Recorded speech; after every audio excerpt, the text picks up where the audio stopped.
वैदिक ज्योतिष का उद्भव और प्राचीनता। वैदिक ज्योतिष का इतिहास हजारों वर्ष पुराना है। ये विद्या वेदों से उत्पन्न हुई है, जो भारतीय संस्कृति के सबसे प्राचीन और पवित्र ग्रंथ है।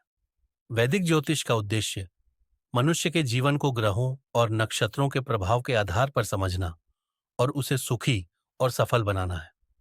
वेदों में ज्योतिष का उल्लेख मिलता है, विशेषकर अथर्ववेद और यजुर्वेद में। वेदों में ग्रहों, नक्षत्रों और समय की गणना के बारे में जानकारी दी गई है। अथर्ववेद, इसमें ग्रहों और नक्षत्रों के प्रभाव का वर्णन है। यजुर्वेद, इसमें यज्ञ और मुहूर्त के लिए समय की गणना का उल्लेख है। ज्योतिष का उद्देश्य वैदिक ज्योतिष का मुख्य उद्देश्य मनुष्य को उसके कर्म और भाग्य के बीच संतुलन स्थापित करने में मदद करना है। यह विद्या ग्रहों और नक्षत्रों के माध्यम से जीवन के विभिन्न पहलुओं को समझने का प्रयास करती है। 2. वैदिक काल में ज्योतिष का विकास। वैदिक काल लगभग 1500 ईसा पूर्व में ज्योतिष का विकास हुआ। इस काल में अर्षियों ने ग्रहों और नक्षत्रों का अध्ययन किया और उनके प्रभाव को समझने का प्रयास किया। अर्षियों का योगदान। वैदिक काल में कई ऋषियों ने ज्योतिष के विकास में महत्वपूर्ण योगदान दिया। इनमें से कुछ प्रमुख अर्षि हैं। अर्षि पराशर, इन्हें वैदिक ज्योतिष का जनक माना जाता है। इन्होंने पराशर होरा शास्त्र की रचना की, जो ज्योतिष का एक प्रमुख ग्रंथ है। अर्षि गर्ग, इन्होंने ग्रहों और नक्षत्रों के प्रभाव का विस्तार से अध्ययन किया। अर्षि वशिष्ठ, इन्होंने ज्योतिष के सिद्धांतों को वेदों में समाहित किया। वेदांग ज्योतिष। वैदिक काल में ज्योतिष को वेदों के अंग के रूप में मान्यता दी गई। वेदांग ज्योतिष एक प्राचीन ग्रंथ है, जिसमें समय की गणना और ग्रहों की स्थिति का वर्णन है। लगध मुनि, इन्हें वेदांग ज्योतिष का रचयिता माना जाता है। 3. पौराणिक काल में ज्योतिष का विकास।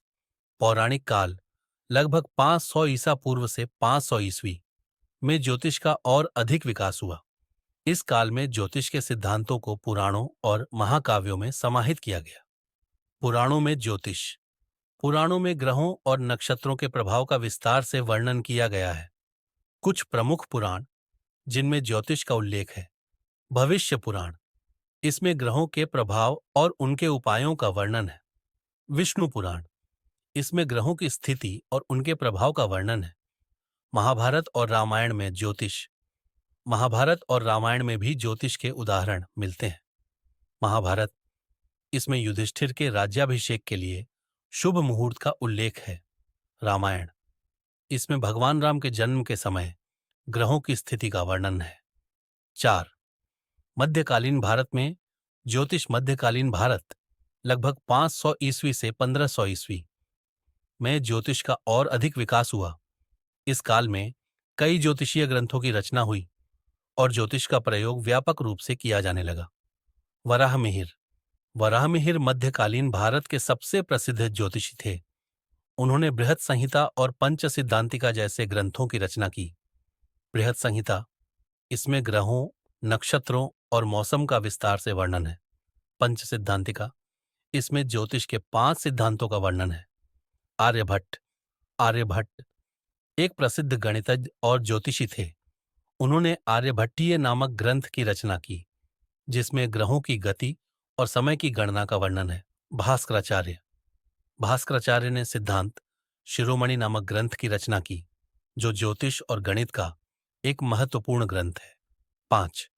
आधुनिक काल में ज्योतिष। आधुनिक काल लगभग 1500 ईस्वी से वर्तमान तक में ज्योतिष का प्रयोग और अधिक व्यापक हो गया है। इस काल में ज्योतिष के सिद्धांतों को वैज्ञानिक दृष्टिकोण से समझने का प्रयास किया गया है। ज्योतिष और विज्ञान। आधुनिक काल में ज्योतिष और विज्ञान के बीच संबंध को समझने का प्रयास किया गया है।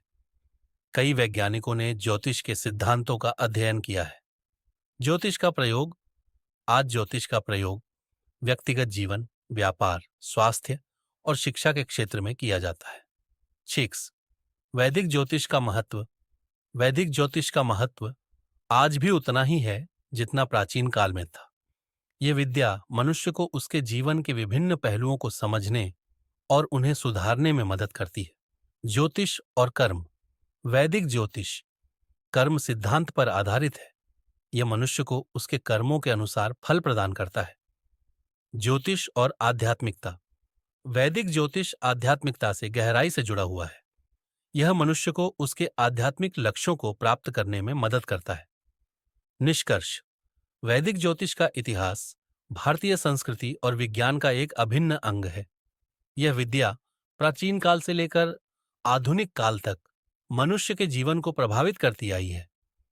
वैदिक ज्योतिष के माध्यम से मनुष्य अपने जीवन के विभिन्न पहलुओं को समझ सकता है और उन्हें सुधार सकता है।